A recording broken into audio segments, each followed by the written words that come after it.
Next question number 3 அதுல ஏ. Okay, so இது என்னன்னு பார்த்தீங்கன்னா நம்மளோட ஹவுஸ் ப்ராப்பர்ட்டி ப்ராப்ளம். ஸோ இதுக்கு முன்னாடி நம்ம போட்டிருந்த அந்த ஹவுஸ் ப்ராப்பர்ட்டியில் 5 பார்ட் வந்து வீடியோ போட்டிருக்கோம். ஸோ அந்த வீடியோ நீங்கள் பார்த்துருந்தீங்க அப்படின்னா எல்லா கான்செப்ட்டுமே நம்ம அதில் கவர் பண்ணியிருக்கோம். ஓகேங்களா? ஸோ அந்த வீடியோ பார்த்துருந்தீங்க அப்படின்னா இந்த சம் வந்து உங்களுக்கு கொஞ்சம் ஈஸியாக இருக்கும். ஓகே, ஸோ அந்த வீடியோ ஏதாச்சும் பார்க்காம இருந்தீங்க அப்படின்னா டிஸ்கிரிப்ஷனில் லிங்க் தரேன், ப்ளீஸ் செக் பண்ணி பாருங்க. ஸோ இதோட ஃபர்ஸ்ட் நம்ம கொஸ்டின் ரீட் பண்ணிக்கலாம். Mister Ramesh, age 55 years, is an owner of a residential house property. The following particulars of the house for the previous year 23-24 are as under. Okay, so அப்போ நம்மளோட previous year என்னன்னு பார்த்தீங்கன்னா 2023 and 24. So நான் question read பண்ண எனக்கு என்னென்ன information தேவையோ அதை நான் எழுதி வச்சுக்கிறேன். ஓகேங்களா? First one, municipal value of the property 9 lakh, fair rent பார்த்தீங்க அப்படின்னா 7,50,000 அண்ட் ஸ்டாண்டர்ட் ரெண்ட் எவ்வளோன்னு பார்த்தீங்கன்னா 8,50,000. ஓகே, அப்போ நம்மளோட municipal rental value 9 lakh. Next fair rent value 7,50,000. Next standard rent value எவ்வளோன்னு பார்த்தீங்கன்னா 8,50,000. Okay, next the above property was let out for 70,000 per month for the period April 2023 to Jan 2024. Okay, இந்த house ப்ராப்பர்ட்டியை பார்த்தீங்க அப்படின்னா அவங்க ஏப்ரல்ல இருந்து ஜனவரி வரைக்கும் let out விடுறாங்க. ஓகே, அப்போ நமக்கு மொத்தம் 10 months வந்து லெட் அவுட் விட்டுருப்பாங்க. ஓகேங்களா? பெர் மந்த் அதோட ரெண்ட் எவ்வளோன்னு பார்த்தீங்கன்னா 70,000. Let out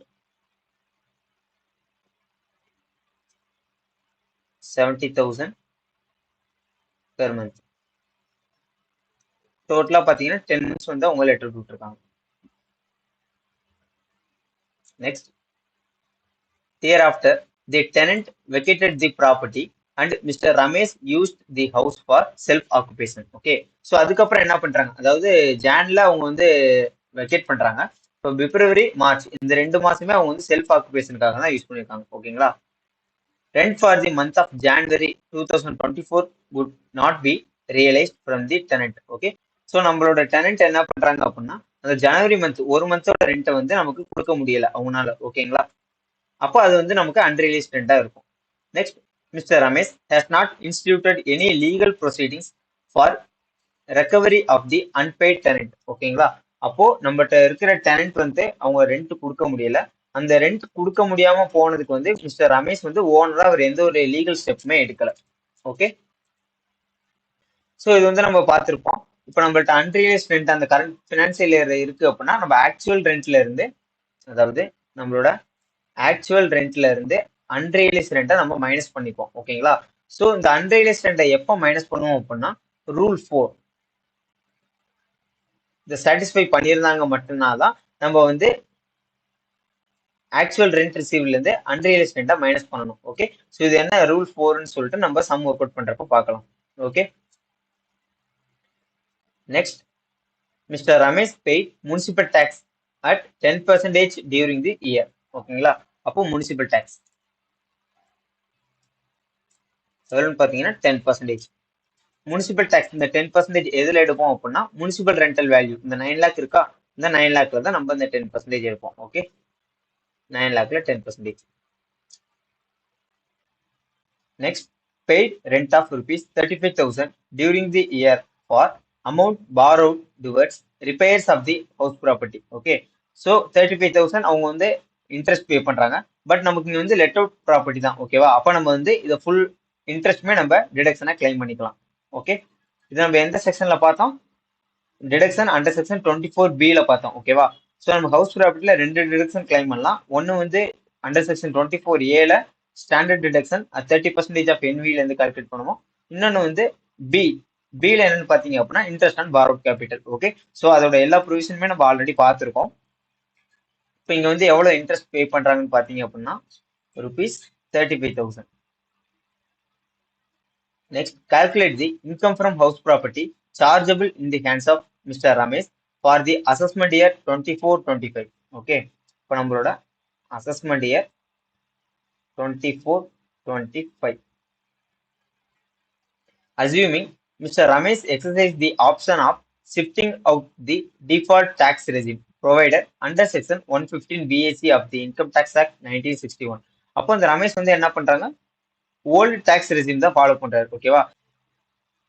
option the shifting out the default tax regime அப்படின்னா அவங்க வந்து நியூ டாக்ஸ் ரெஜிம் ஃபாலோ பண்ணல, ஓல்டு டாக்ஸ் ரெஜிம் தான் ஃபாலோ பண்றாங்க. ஓகே, ஸோ நீங்க எக்ஸாம்ல இருக்கிறப்ப கிளியரா பார்க்க வேண்டியது அவங்க வந்து நியூ டாக்ஸ் ரெஜிம் ஃபாலோ பண்றாங்களா இல்ல ஓல்டு டாக்ஸ் ரெஜிம்ல தான் அவர் ஃபாலோ பண்றாங்கன்னு இந்த லைனை கம்பல்சரி நீங்க எல்லாருமே கிளியரா பார்க்கணும். ஓகே, இன்கேஸ் இப்போ இதுல வந்து சொல்லியிருக்க மாதிரி இவர் வந்து ஓல்டு டாக்ஸ் ரெஜிம் ஃபாலோ பண்றாங்கன்னு சொல்லியிருக்காங்க. பட் நம்ம இதை பார்க்காம நியூவா போட்டோம் அப்படின்னா டோட்டல் சம்மே உங்களுக்கு தப்பு போட்டுருவாங்க. ஓகேங்களா? ஸோ அதனால கொஸ்டின் ரீட் பண்றப்ப கிளியரா ரீட் பண்ணணும். ஸோ இப்போ நமக்கு என்னென்ன இன்ஃபர்மேஷன் தேவையோ அது எல்லாமே நம்ம எடுத்தாச்சு. இப்போ டைரக்டா நம்ம சொல்யூஷன் பார்க்கலாம்.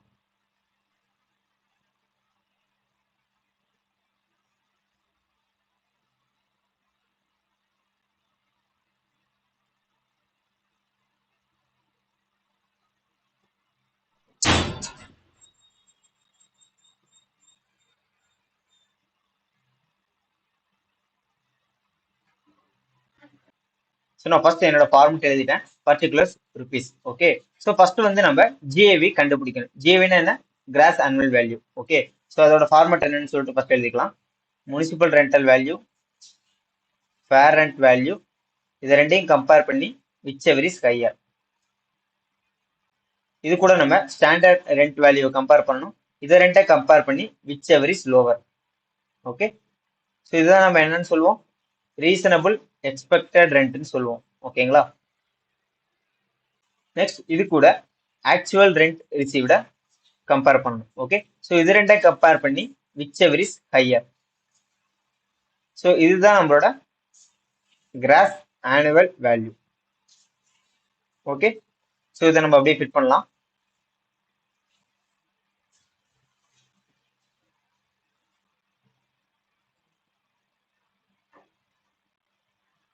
So first one municipal rental value 9 lakh.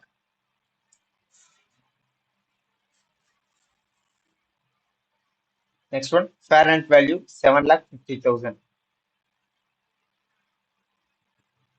இது ரெண்டையும் கம்பேர் பண்ணி which is higher ன்னு எடுத்தீங்கன்னா 9 lakh. Next standard rent value எவ்வளோன்னு பார்த்தீங்கன்னா 8,50,000. ஸோ இது ரெண்டையும் கம்பேர் பண்ணி நம்ம which is lower எடுக்கணும். அப்போ 8,50,000. ஓகே, ஸோ இதுதான் நம்மளோட ரீசனபிள் எக்ஸ்பெக்டட் ரெண்ட்னு சொல்லுவாங்க. ஓகே, நெக்ஸ்ட் வந்து ஆனுவல் ரெண்ட் ரிசீவ்டு. இந்த சம்முலையே பார்த்தீங்க அப்படின்னா ஓவராலா இந்த ஆனுவல் ரெண்ட் ரிசீவ்டு இதுல தான் நமக்கு ட்விஸ்ட் இருக்கு. ஓகேவா? அதாவது நம்ம நார்மலா என்ன பண்ணுவோம், ஆக்சுவல் ரெண்ட் ரிசீவ்ல இருந்து அன்ரியலைஸ் ரெண்டா மைனஸ் பண்ணுவோம். ஓகே, பட் எப்போ பண்ணுவோம் அப்படின்னா ரூல் 4 வந்து அவர் சாட்டிஸ்ஃபை பண்ணிக்கணும். ஸோ இந்த ரூல் 4 என்ன அப்படின்னு பார்த்தீங்க அப்படின்னா,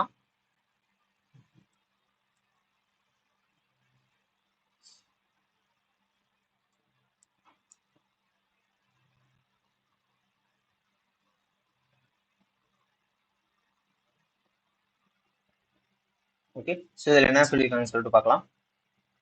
Calculate actual rent received or receivable for the year less current year unrealized rent subject to certain condition. Okay, so நம்ம ஆக்சுவல் ரெண்ட் ரிசீவ்ல இருந்து அன்ரியலைஸ் ரெண்டை மைனஸ் பண்ணிக்கலாம். எப்போ அப்படின்னா இந்த கீழே உள்ள ரூல்ஸ் எல்லாமே நம்ம ஃபாலோ பண்ணிருக்கணும். ஓகேவா?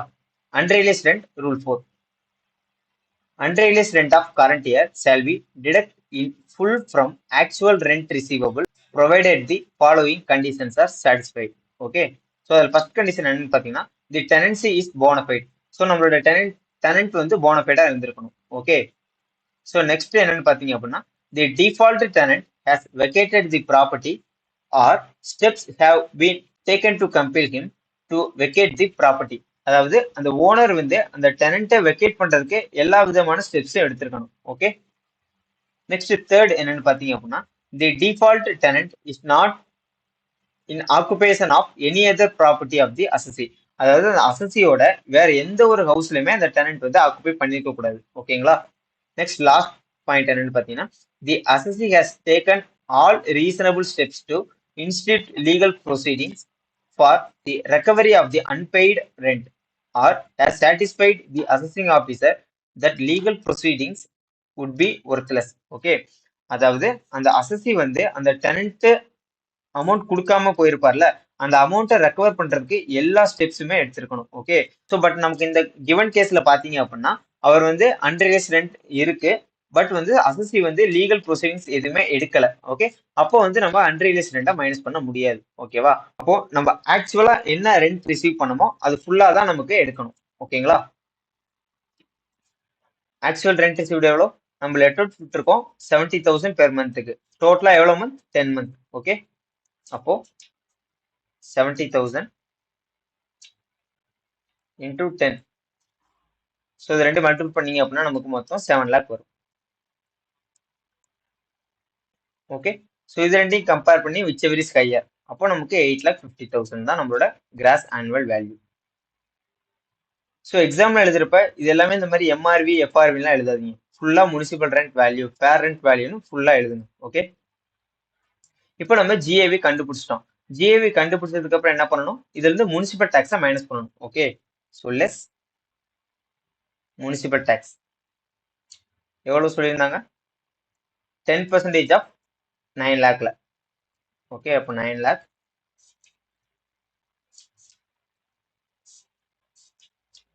இன்டூ 10%. ஸோ போட்டீங்கன்னா உங்களுக்கு 90,000. ஓகே. அப்போ நம்மளோட நெட் ஆனுவல் வேல்யூ எவ்வளோ வருதுன்னு பாருங்க. 8,50,000 மைனஸ் 90,000 போட்டீங்கன்னா 7,60,000 தான் நம்மளோட net annual value. Okay. Net annual value இதான் நம்ம என்ஏவின்னு சொல்லுவோம். ஓகே. எவ்வளோன்னு பார்த்தீங்கன்னா 7,60,000. நம்ம நெட் ஆனுவல் வேல்யூ கண்டுபிடிச்சதுக்கு அப்புறம் நம்ம ரெண்டு டிடக்ஷன் கிளைம் பண்ணுவோம். ஓகேங்களா? Deduction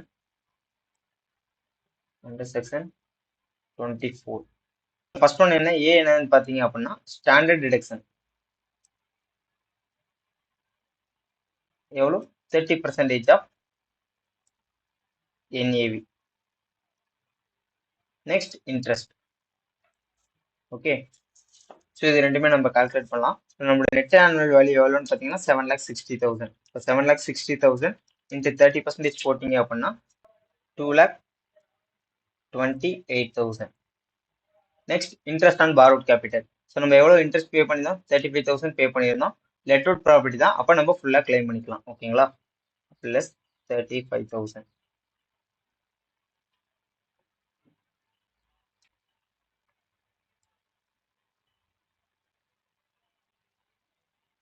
next income from house property. So நமக்கு எவ்வளோ வேல்யூ வருதுன்னு பார்க்கலாம். 7,60,000 மைனஸ் 2,28,000 மைனஸ் 35,000 மைனஸ் பண்ணீங்க அப்படின்னா உங்களுக்கு 4,97,000 கிடைக்கும். ஓகே. ஸோ இதுதான் நம்மளோட taxable income from house property income.